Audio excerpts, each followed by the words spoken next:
পাওয়ালা হয়েছে সব। মায়ের থেকে ছাড়া পেয়ে রাশা বিছানার উপর পেছনে ঘেঁষতে ঘষতে বাবার কাছে গিয়ে বাবার পেটের উপর ওঠার চেষ্টা করতে লাগলো। সাফন মেয়েকে টেনে নিজের বুকের উপর নিয়ে একটা চুমু খেয়ে বলল, আমার আম্মা জান, আমার আম্মা জান ছাড়া আমাকে আর কেউ ভালোবাসে না, সবাই খারাপ। আমি আর আমার আম্মা জান ভালো, তাই না আম্মা? ভালোবাসার মানুষের তো অভাব দেখছি না। যেদিকে তাকাচ্ছি সেদিকেই মানুষের ভালোবাসা, মানুষের জ্বালায় অন্য কিছু দেখতেই পাচ্ছি না। ভালোবাসার ছড়াছড়ি হয়ে যাচ্ছে চারিদিকে, তারপরেও মানুষের আরাম হচ্ছে না। সাফন রুমাইশার কথাই কোনো উত্তর দিল না। বউ রেগে থাকলে সে কখনোই সরাসরি তার কথার কোনো উত্তরই দেয় না, কারণ দিলেই তার বউয়ের মেজাজ সপ্তমে চড়ে যায়। সাফন রাশের সাথে নিজে নিজেই কথা বলতে লাগলো। তোমার মাম্মামের একটু গরম গরম আদরের প্রয়োজন, কিন্তু এইখানে সেটা হচ্ছে না। এই জন্য তোমার মাম্মাম একটু চেতে আছে, একটু না অনেকখানি। আজকেই কিছু একটা ব্যবস্থা করতে হবে, নইলে তোমার মাম্মাম পুরোই আগ্নেয়গিরির অগ্নুৎপাত হয়ে আমার সাথে লাভা লাভা খেলবে, তখন আমি পুরো ছাই হয়ে যাব। তাই আজ তুমি তোমার দাদিমা নানুমণির সাথে ঘুমোবে, এই ছাড়া আর কোনো উপায় দেখছি না আম্মা। ডিল? বলে রাশা ডান হাতটা মুঠি করে নিজের মুঠি করা হাতটা মেয়ের ডান হাতের মুঠিতে ছোঁয়ালো, তারপর মুখে বলল, এই তো ডিল ডান, আমার শোনা আম্মা। রাশা বাবার এই হাতে হাত ছোঁয়ানোই বেশ মজা পেল, খিলখিল করে হেসে উঠল। মেয়ের হাসিতে ফিদা হয়ে সাফন আরও কতগুলো চুমু খেল ওর মুখে। আর রুমাশা ওদিক ফেরা অবস্থাতেই দাঁতে দাঁত পিষে বলল, বুড়ো হয়ে যাচ্ছে তাও লজ্জা শরম হলো না, শালার শয়তান ব্যাটার। বইয়ের মুখে এমন গালাগাল শুনে সাফন ফিক করে হেসে দিল। তারপর আবার রাশার সাথে কুস্তি করতে ব্যস্ত হয়ে পড়ল। শেষ বিকেলের দিকে সাফন এক প্রকার জোর করে রুমাইশাকে ড্রেস আপ করালো। তার রিমোর সাথে তার দেশে আসার পর থেকে সেভাবে সময় কাটানো হচ্ছে না। তারপর বউ এখন রেগে যাওয়ার মতো বেশ কয়েকটা ইস্যু পেয়ে গেছে। ভেতরে ভেতরে সে ভুলছে, এটাকে বাড়তে দেওয়া যাবে না, দিলেই বিপদ। রিমোর পাগলামি সম্পর্কে সাফন বেশ ভালোভাবেই অবগত। দেখা যাবে রাগের চোটে 3-4 দিন একাধারে কোনো খাবারই খাচ্ছে না, চুপ করে এক জায়গায় বসে থাকছে ঘন্টার পর ঘন্টা, গোসল দিচ্ছে না সময় মতো, জেগে থাকছে সারা রাত, ধুমধাম করে কান্না করছে। এতগুলো বছর ধরে বইয়ের এসব কীর্তি সে ঠেকে ঠেকে আবিষ্কার করেছে। বেশি রাগ হলে তার রিমু কারোর উপরেই সেটা দেখায় না, একা একা কষ্ট পায়। বাচ্চাগুলোরও তাদের মতো করে ছেড়ে দেয়। ওই কয়টা দিন রিমু কখন কি করে সে তা নিজেও জানে না। সাফন রুমাইশা রেগে থাকার ওই দিনগুলোর নাম দিয়েছে মহা জাগতিক ফেস, কারণ তার মতে ওই সময়টাই রুমাইশা এই পৃথিবীতে থাকে না, ভিন্ন কোনো গ্রহে বাস করে। রুমাইশাকে একটা পার্ল রঙা ট্রাউজারের সাথে প্রাশিয়ান রঙা ওভারসাইজ টি শার্ট পরিয়ে দিয়েছে সাফন। মেরুন রঙা চুলগুলো নিজের হাতে ক্লাসার দিয়ে সুন্দর করে বেঁধে দিয়েছে, আর নিজে পরেছে একটা কালো রঙা প্যান্ট আর তার সাথে ছাই রঙা শার্ট। গোছকাজ করে রাশাকে কোলে নিয়ে রুমেশা আর সাফন রুম থেকে বেরোলো। রাশাকে আয়েশার কাছে রেখে যাবে। দোতলায় নামতেই শাফিনের সাথে দেখা হলো। সে এইমাত্র ঘুম থেকে উঠল। শাফিনকে দেখি দাঁড়িয়ে গেল সাফন। রুমেশাকে বলল রাশাকে নিয়ে নিচে যেতে, সে শাফিনের সাথে কয়েকটা কথা বলে আসছে। রুমেশা চলে যেতেই শাফিন বলল, তোমার কথা মতো আমি আফসানা ভাবির সাথে ওই ব্যাপারে কথা বলতে গিয়েছিলাম। ভেবেছিলাম তাকে জনমের একটা শিক্ষা দিয়ে দেব, কিন্তু বিশ্বাস করো ভাইয়া, আফসানা ভাবি যে এরকম করতে পারে তা আমি কল্পনাও করিনি। শুধু আমি কেন, কেউই করেনি। আফসান ভাইয়া ব্যাপারটা জানলে যে কতটা কষ্ট পাবে সেটা ভাবলেই আমার কষ্ট লাগছে। তবে আমি শিক্ষা দিতে গিয়ে দেখি অলরেডি শিক্ষা পেয়ে গেছে।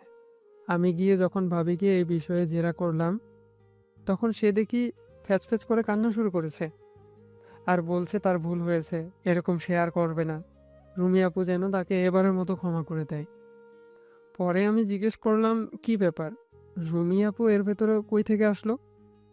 তখন সে আমাকে বলল যে রুমি আপু নাকি তাকে দুপুরবেলা খতম করে দেওয়ার হুমকি দিয়েছে এক প্রকার, আর ভাবির চরিত্রের উন্নতির জন্য এক গাছে ইসলামিক বই দিয়ে গেছে। মানে আমাকে দিয়ে যেগুলো কিনিয়েছে আপু সেগুলো। ভাবতে পারো? কিন্তু রুমি আপু এই কথা কিভাবে জানলো সেটাই আমার মাথায় আসছে না। তুমি তো বলেছিলে রুমি আপু আরও ঘন্টাখানেক পরে রুমে এসেছিল। আমিও দুপুরেই জানতে পেরেছি যে রিমু জেনে গেছে সব। ও কীভাবে জানলো এই প্রশ্ন আমারও, কিন্তু জিজ্ঞেস করার সাহস পাচ্ছি না। এমনিতেই রিমু রেগে আছে আমার ওপর, এখন আবার এসব জিজ্ঞেস করলে যা একটু মানাতে পেরেছি তার সব পানিতে যাবে। বউয়ের কাছে সব বাঘই বেড়াল। তা তোমরা কোথায় যাচ্ছ? যেখানেই যাও বেশি রাত করো না কিন্তু। সকালে গুম হয়ে যাওয়ার বিষয়ে যা বলেছিলাম তা তো মনে আছে তোমার? দোকানপাট কেউই রাত 10টার পর খোলা রাখে না। কে কখন কোন দিক দিয়ে উধাও হয়ে যাবে তার কোনো ইয়াত্তা নেই। আর এমন একটা অবস্থা যে গুম হয়ে যাওয়া ব্যক্তির টিকি পাত্তাও পাওয়া যাচ্ছে না। আমরা তো 4-5 জনের দলও বের হচ্ছি না ভয়ে। বের হওয়ার হলে 15-16 জন একসাথে বের হচ্ছি, আর সেখানে তোমরা 2 জন। তাই সকাল সকাল ফিরে এসো। যদিও তোমরা আবার হাইব্রিডের বংশধর, তোমাদেরকে তারা কিছু নাও করতে পারে। চিন্তা করিস না, গাড়িতে সেফটি ব্যাগ আছে আমাদের দুজনেরই। আর রিমুর রাগ পড়ে গেলে বাড়িতে চলে আসবো। দোয়া কর যেন একটু দ্রুত রাগ পড়ে। যে জিনিস বানাইছে শামসুল মামা। শাবিন হেসে উঠল সাফনের বলার ভঙ্গি দেখে। সাফনও যোগ দিল ওর হাসিতে। তখনই সাফনের চোখ গেল নিচের দিকে। বউ তার হলরুমে কোমরে হাত দিয়ে দাঁড়িয়ে তার দিকে কটমট করে তাকিয়ে আছে। সাফন তাড়াতাড়ি সাফিনীর থেকে বিদায় নিয়ে নিচে নামলো। তারপর কিচেনের দিকে একটু উকি মেরে রুনিয়াকে বলে আসলো সে রিমুকে নিয়ে বেরোচ্ছে, একটু দৌড়তেই চলে আসবে। মায়ের সাথে কথা বলা শেষ করে সাফন রিমুকে নিয়ে মেন ডোর দিয়ে বেরিয়ে গেল। তারপর তার ল্যাম্বরগিনিতে করে রিমুকে নিয়ে চলো ঠিকানাহীন গন্তব্য। রাত প্রায় 1:30। সাফন রিমুকে নিয়ে এখনও গাড়িতে। কোথায় যাচ্ছি সেটাও নিজেও জানে না। যেখানে যেভাবে রাস্তা পেয়েছে গাড়ি চালিয়ে দিয়েছে। ফিরে যেতে অসুবিধা হবে না, কারণ গাড়িতে জিপিএস সেট করা আছে। কিন্তু রিমুকে নিয়ে ঘোরার সময় সেদিকে তাকানি সাফন। রুমাইশার ভালো লাগছে অনেক। গাড়ির জানালা দিয়ে মুখ বাড়িয়ে দিয়েছে ও বাইরে। ফিরফিরে বাতাসে ওর মাথার সামনের বেবি হেয়ারগুলো ওড়াউড়ি করছে। সেগুলো পরম যত্নে কানের পাশে গুজে দিচ্ছে ও। সাফন ড্রাইভ করে যাচ্ছে। রুমাইশা একসময় অধৈর্য হয়ে বলল, কি ব্যাপার বলো তো, তুমি কি বাড়িতে যাবে না নাকি? 2টা বাজতে চললো। শাফিন কল দিয়ে খোঁজ নিয়েছে কয়েকবার। আর কতক্ষণ রাস্তায় রাস্তায় ঘুরবে তুমি? একটা নির্জন প্লাস সেফেস্ট প্লেস খুঁজছি গাড়ি দাঁড় করানোর জন্য। আমার বউটাকে আদর করব, কারণ তার বাড়ির আদরে পোষাচ্ছে না। ঢং দেখে আর বাঁচি না। সাফন সেটা শুনতে পেল। কিঞ্চিৎ শব্দ করে হেসে উঠল ও। আরও কিছু দূর এগাতেই একটা জঙ্গল চোখে পড়ল ওদের। রাস্তার দুপাশ দিয়ে জঙ্গলটা চলে গেছে বেশ খানিকটা। সাফন গাড়ি নিয়ে এগিয়ে গেল সেদিকে। জঙ্গলের ভেতর ঢুকতেই ঠান্ডা বাতাসের ঝাপটা লাগলো রুমাইশার চোখে মুখে। দারুণ লাগলো ওর। কিন্তু জঙ্গলটা বেশ ঘন। জানালা দিয়ে জঙ্গলের মিশমিশে অন্ধকারের দিকে তাকালে কেমন যেন গা ছমছমে একটা ভাব আসছে। তাই রুমাইশা জানালার মুখ ফিরিয়ে সামনের রাস্তার দিকে তাকালো। কিছু দূর যেতেই ওদের দুজনের চোখে পড়ল 3টা পুলিশের গাড়ি। সাফন ভুরু কুঁচকে তাকালো। এত রাতে এই ঘন জঙ্গলের ভেতর পুলিশের গাড়ি দেখে ও কিছুটা অবাকই হলো। রুমাইশাও জিজ্ঞাসু দৃষ্টিতে তাকালো ওর দিকে। সাফন রিমুর দিকে এক পলক তাকিয়ে পুলিশের গাড়ির থেকে কিছুটা দূরতে নিজের গাড়িটা দাঁড় করালো।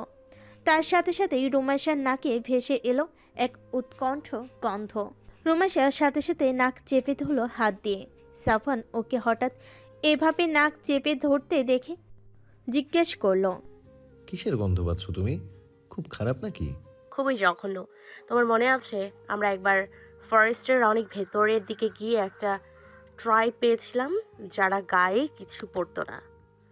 সেইখানে গিয়ে আমরা এক অদ্ভুত গন্ধ পেয়েছিলাম, কেমন যেন পোড়া পোড়া, ঠিক তেমনই একটা বিশ্রী গন্ধ। সাফন কিছু একটা বলতে গেল, কিন্তু রুমাইশা সাথে সাথেই হাত উঠিয়ে থামিয়ে দিল ওকে। তারপর কান খাড়া করে রইল ওদের ডান পাশে থাকা জঙ্গলের দিকে। কিছুক্ষণ কান খাড়া করে শুনে ও বাইরে তাকানো অবস্থাতেই পড়ল, এদিকে কেউ দৌড়ে আসছে। তার পায়ের আওয়াজ পাচ্ছি আমি। অনেক মানুষের চিৎকার টাইপ কিছু একটা হচ্ছে ওদিকে। ধারালো অস্ত্রের ঘষাঘষি শব্দও শোনা যাচ্ছে। আমার মনে হয় এখানে কিছু একটা হচ্ছে, গিয়ে একবার দেখবো। আমি গিয়ে দেখছি, তুমি গাড়িতেই থাকো। গুরুতর কিছু না হলে তোমাকে জানাবো, তখন তুমি চলে এসো। রুমাইশা মাথা নেড়ে সায় দিল। সাফন রুমাইশার সামনে থাকা গাড়ির স্টিয়ারেজ কম্পার্টমেন্টটা খুলে ভেতর থেকে একটা ব্যাগ বের করলো। তারপর সে ব্যাগ থেকে একটা কালো রঙা পোশাক বের করলো এবং নিজের গায়ের পোশাকটা খুলে ব্যাগ থেকে বের করা কালো রঙা পোশাকটা পরে নিল। নিজেদের সেফটির জন্য এই পোশাক বানিয়ে নিয়েছে ওরা দুজনেই। পোশাকটি বেশ পুরো, ইলাস্টিসিটিও বিদ্যমান যেন দৌড়াতে কোনো সমস্যা না হয়। পোশাকটি ওদের ল্যাবে বিশেষভাবে তৈরি করা। এটা একধারে bullet proof, card proof, fire আর ওয়াটার প্রুফ। সাফওয়ানের শরীরে পুরোপুরি লেগে আছে কালোর উপর ধূসর রঙের সামান্য কারুকাজ করা পোশাকটি। শরীরের পেশিগুলো দৃশ্যমান হয়ে আছে সেই পোশাকের উপর দিয়ে। শুধুমাত্র মুখ আর মাথা উন্মুক্ত ওর, আর বাকি সমস্ত শরীরই পোশাকে ঢাকা। সাফওয়ান গাড়ির দরজা খুলে বাইরে বের হলো। তারপর জানালা দিয়ে মুখ বাড়িয়ে রুমাইশাকে বলল, গাড়ির ভেতরে লাইটটা অফ করে দাও আর জানালার গ্লাস তুলে দাও। কেউ যেন বুঝতে না পারে যে এর ভেতর কোনো মানুষ আছে। আমি যদি সেখানে গিয়ে কোনো বিপদের আভাস পাই তবে তোমাকে জানাবো। তার আগে তুমি গাড়ি থেকে নামবে না কোনোভাবেই। Got it? রুমাইশা উপরে নিচে মাথা নাড়ল। তারপর গাড়ির ভেতরের লাইটটা অফ করে দিল। সাফওয়ান গাড়িটা পাশ কাটিয়ে ডান দিকে জঙ্গলের ভেতর ঢুকে অন্ধকারে মিলিয়ে গেল। সাফওয়ান চোখের আড়াল হতেই রুমাইশা গাড়ির জানালার গ্লাস তুলে দিল। দ্রুত গতিতে পা চালাচ্ছে সাফওয়ান। এখানে কি হচ্ছে সেটা দেখে দ্রুতই আবার ফিরতে হবে রিমুর কাছে। যদিও তার রিমু তাকে ছাড়াই 100-তে 100, তারপরও তাকে বেশিক্ষণ একা রাখতে সাফওয়ানের মন সায় দিচ্ছে না। বেশ কিছু দূর এগোতেই সাফওয়ানের চোখে পড়ল কেউ একজন ঊর্ধ্বশ্বাসে ছুটে আসছে তারই দিকে। সাফওয়ান নিজেও এগিয়ে গেল সেদিকে। লোকটা অন্ধকারের ভেতর সাফওয়ানকে দেখতে পায়নি। সে পালাতে ব্যস্ত। অন্ধকারের ভেতরেই একটা গাছের সাথে বাড়ি খেয়ে মাটিতে হুমড়ি খেয়ে পড়ে গেল লোকটা। সাফওয়ান এবার স্পষ্ট দেখল লোকটার গায়ে পুলিশের পোশাক। সাফওয়ান দ্রুত পায়ে এগিয়ে গিয়ে লোকটাকে টেনে তোলার জন্য লোকটার শরীর স্পর্শ করতেই লোকটা আতঙ্কিত হয়ে হাউমাউ করে কেঁদে বলে উঠল, আমাকে ছেড়ে দিন, আমাকে মারবেন না, ছেড়ে দিন, আমি কাউকে বলবো না আপনাদের কথা, ছেড়ে দিন আমাকে। ভয় পাবেন না। আপনি যাদেরকে ভাবছেন আমি তাদের কেউ নই। স্থির হন, চিৎকার করবেন না। আমি আপনাকে সাহায্য করতে এসেছি। লোকটা যেন প্রাণ ফিরে পেল সাফওয়ানের কথায়। তার চোখে মুখে আতঙ্ক স্পষ্ট। বাম পাশের চোখটা নিচে কালশিটে পড়ে গেছে। দেখে বোঝা যাচ্ছে কে জবর একটা ঘুষি দিয়েছে সেখানে। লোকটা সাফওয়ানকে জাপটে ধরে হড়বড় করে বলতে লাগলো, আমাকে বাঁচান ভাই, আমাকে বাঁচান, ওরা সবাইকে বেঁধে রেখেছে। আমি কোনো রকমে পালিয়ে এসেছি কিন্তু ওরা আমার পিছু নিয়েছে। ধরতে পারলেই সাথে সাথে গলা নামিয়ে দেবে। ভাই বাঁচান আমাকে, এক্ষুনি চলুন এখান থেকে। ওরা ধরতে পারলে কাউকে বাঁচিয়ে রাখবে না ভাই। স্থির হন। ওখানে কি হচ্ছে বলুন আমাকে।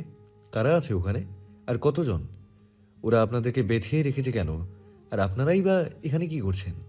আমরা গোপন সূত্রে খবর পেয়েছিলাম যে যে গ্রুপটা এই মানুষজনের গুম হওয়ার পিছনে জড়িত তারা যশোরের ভিতরে এসেছে আজকেই, আর এই জঙ্গলের দিকে এসেছে। খবর পেয়ে আমার টিম 3 গাড়ি পুলিশ নিয়ে এসেছে। তারা যে সংখ্যা বেশি সেটা আমরা জানিতাম, কিন্তু এত বেশি সেটা জানতাম না। আমরা 30 জনের মতো, আর ওরা প্রায় 50-60 জনের কাছাকাছি। আর ওদের সবাই কাছে বাড়ি বাড়ি ধারালো যন্ত্রপাতি।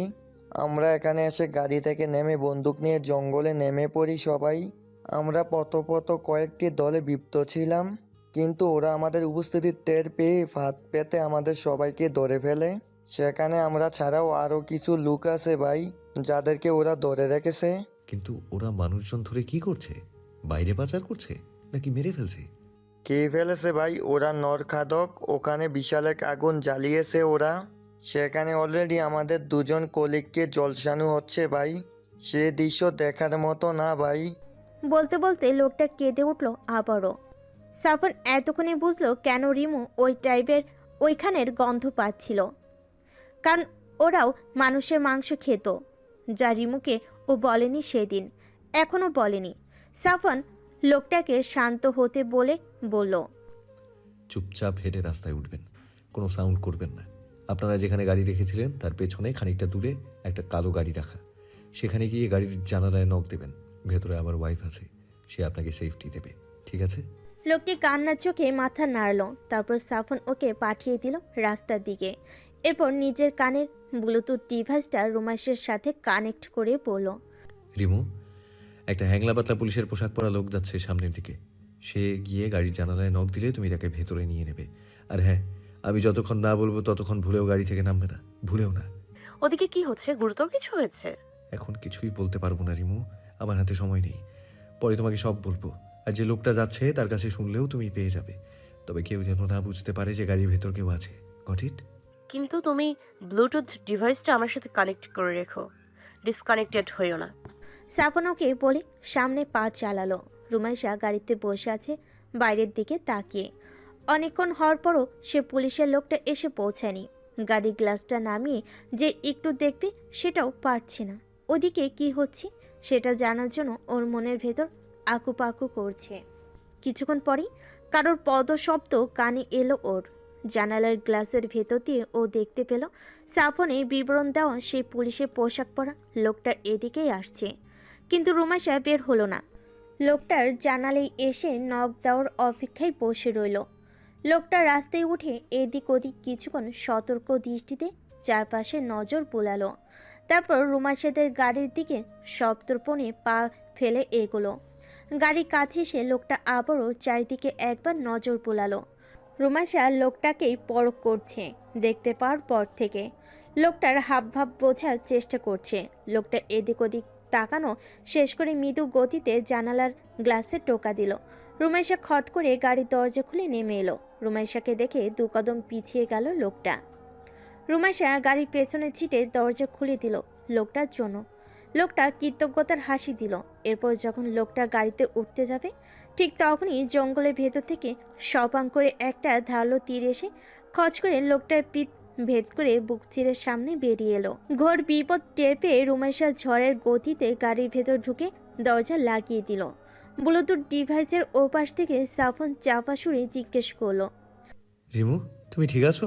রুমাইশা গাড়ির স্টোরেজ কম্পার্টমেন্ট থেকে তড়িঘড়ি করে সেফটি ব্যাগটা বের করতে করতে দ্রুত স্বরে বলল, জঙ্গলের ভেতর থেকে কে যেন তীর ছুঁড়ে মেরেছে। তোমার পাঠানো লোকটার পিঠে ঢুকে বুক চিরে বেরিয়ে গেছে সেটা। উদ্বিগ্ন হয়ে উঠল সাফন। ও এখন যেখানে আছে সেখান থেকে নরখাদকগুলোর গলার আওয়াজ স্পষ্ট পাওয়া যাচ্ছে। অদ্ভুত বিচ্ছিরি রকমের হাসছে ওরা। কেউ একজন ছুরি বা চাকু জাতীয় কিছুতে ধার দিচ্ছে হয়তো। সেটা তীক্ষ্ণ শব্দ আসছে। আটকে রাখা লোকগুলো অসহায় চিৎকার ভেসে আসছে ওর কানে। ওদিকে রিমোর বিপদ। সাফন কি করবে বুঝতে পারছে না। উদ্বেগপূর্ণ কণ্ঠে সাফন বলল, রিমু, তুমি একা পেরে দেবে নাকি আমি আসবো? প্রয়োজন নেই সাফওয়ান, এদিকটা আমি সামলে নিব। তুমি ওদিকটা দেখো। কোনো অসুবিধা হলে আমি তোমাকে জানাবো, আর তোমার কোনো অসুবিধা হলে তুমিও জানাবে। আমি গাড়ি থেকে বের হচ্ছি, ওরা কি চায় আমি দেখে আসি। তুমি আমার সাথে কানেক্টেড থেকো। কথা শেষ করেই রুমাইশা নিজের টু সাইডেড সোর্ডটা একবার পরখ করে নিল। এটা কিছু বছর আগেই সাফন ওকে তৈরি করে দিয়েছে। এতগুলো বছরের সোর্ড চালানোটা বেশ ভালোভাবে রপ্ত করে ফেলেছে রুমাইশা। যদিও সাফনের মতো অতটা দক্ষ হয়ে ওঠেনি ও। সোর্ডটা গায়ের পোশাকের সাথে বিশেষভাবে আটকে রেখে পোশাকের পকেটে পরে নিল অনেকগুলো ক্ষুদ্র আকৃতির আয়রন বল, যেগুলো এক বিশেষভাবে ছুঁড়ে দিলে বুলেটের মতো কাজ করে এবং প্রতিপক্ষের শরীর এফর ওফর করে দেয়।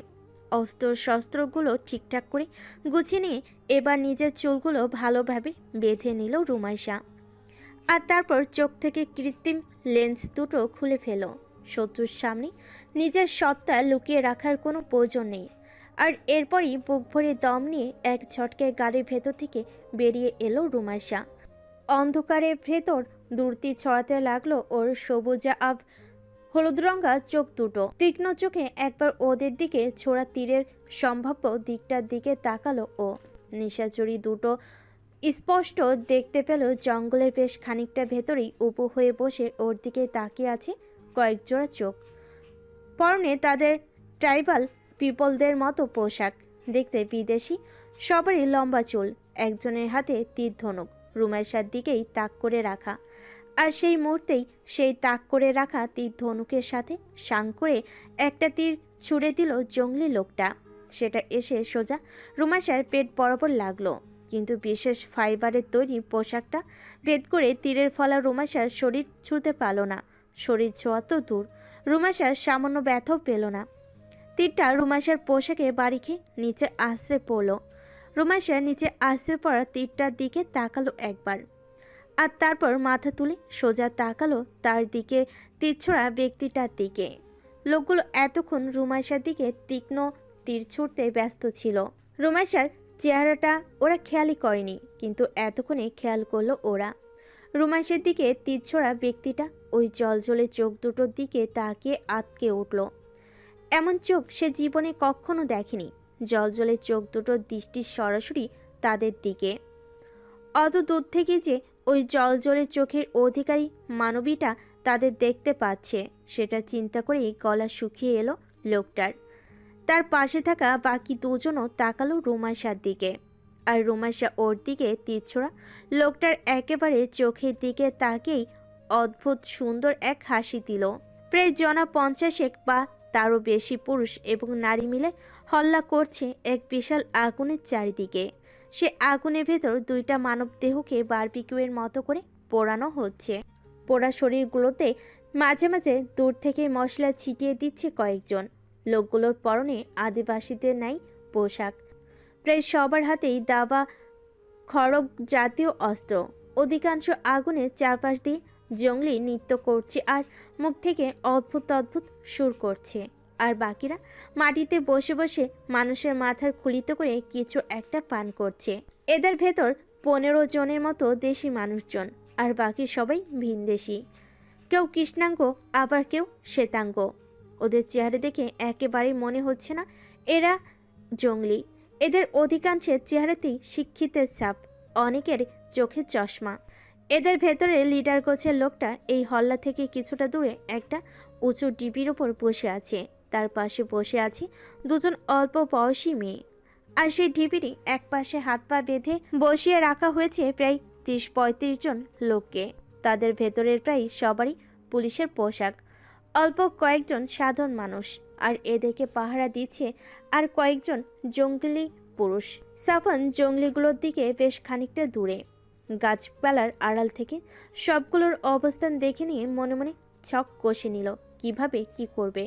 আর তারপর কানে লাগানো ব্লুটুথ ডিভাইসটা কানেক্ট করলো রুমাইশের সাথে।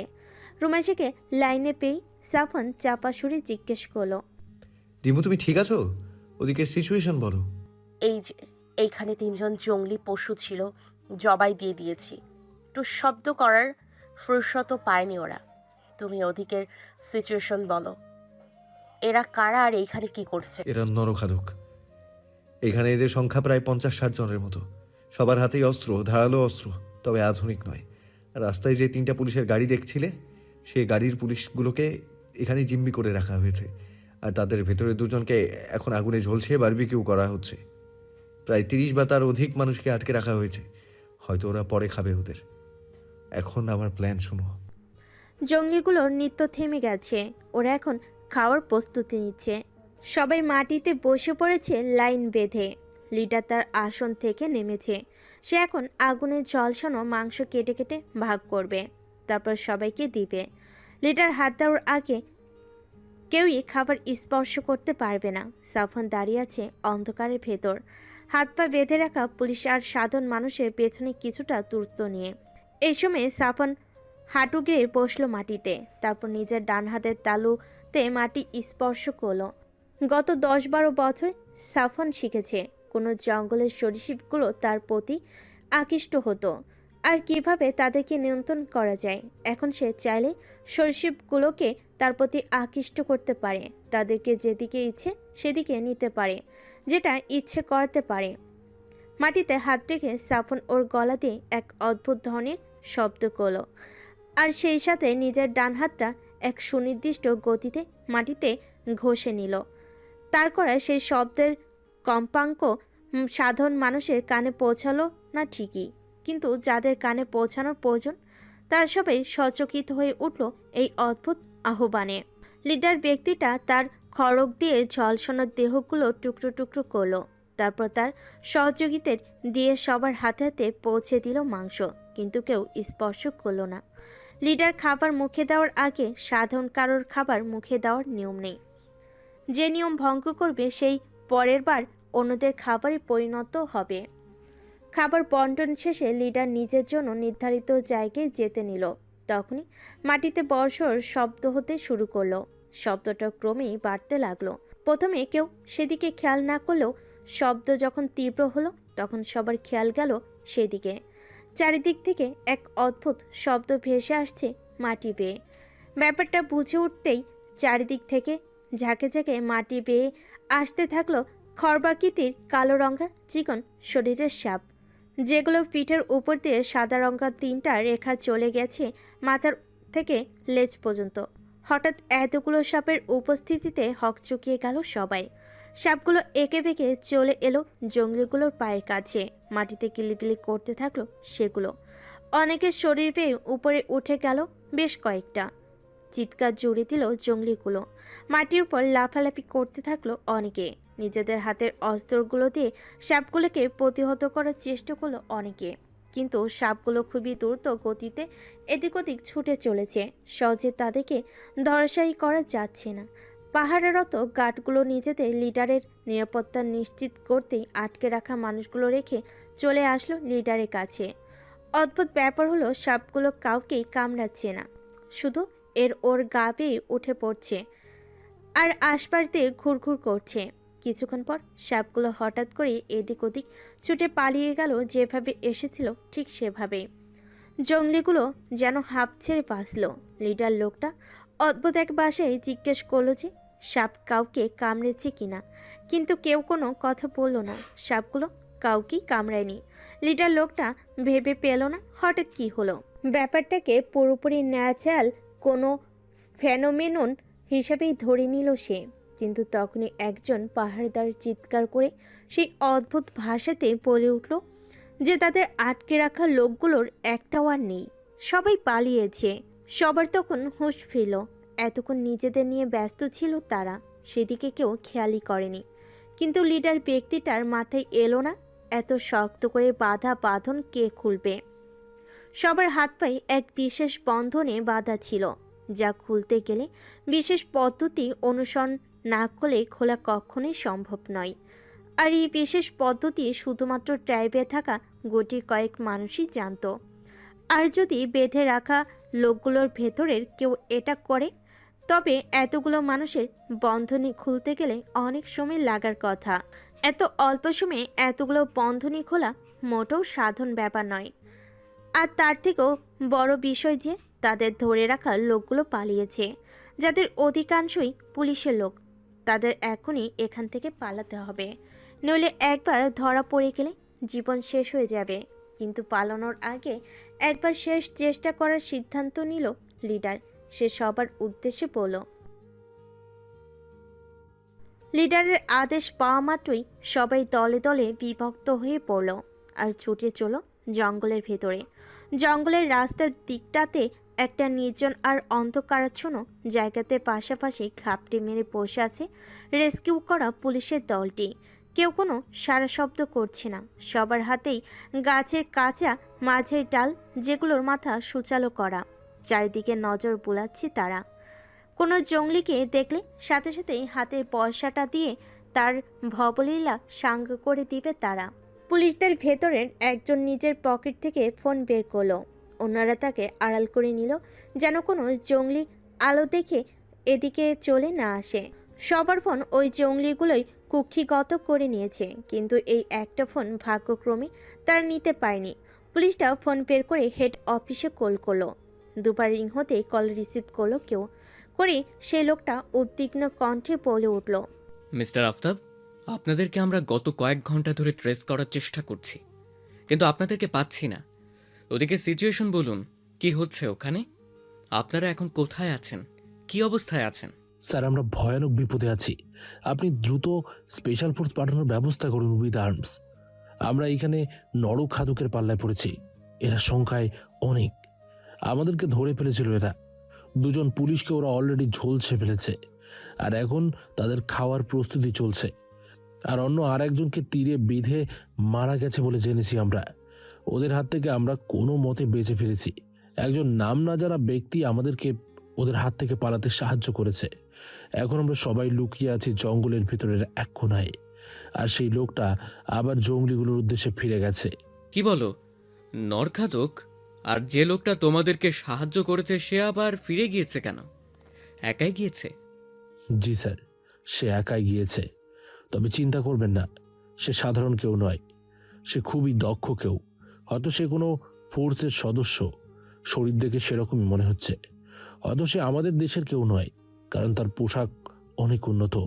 সে হয়তো অন্য দেশের কেউ হবে, নইলে কারোর পক্ষেই সম্ভব নয় এতগুলো মানুষকে এত দ্রুত উদ্ধার করা। আরও অনেক ব্যাপার আছে, ফোনে বলা সম্ভব নয়। আপনি যত দ্রুত সম্ভব স্পেশাল ফোর্স পাঠিয়ে দিন। আর আমাদের হাতে কোনো অস্ত্র নেই, আছে শুধু গাছের ডাল দিয়ে বানানো বর্ষা।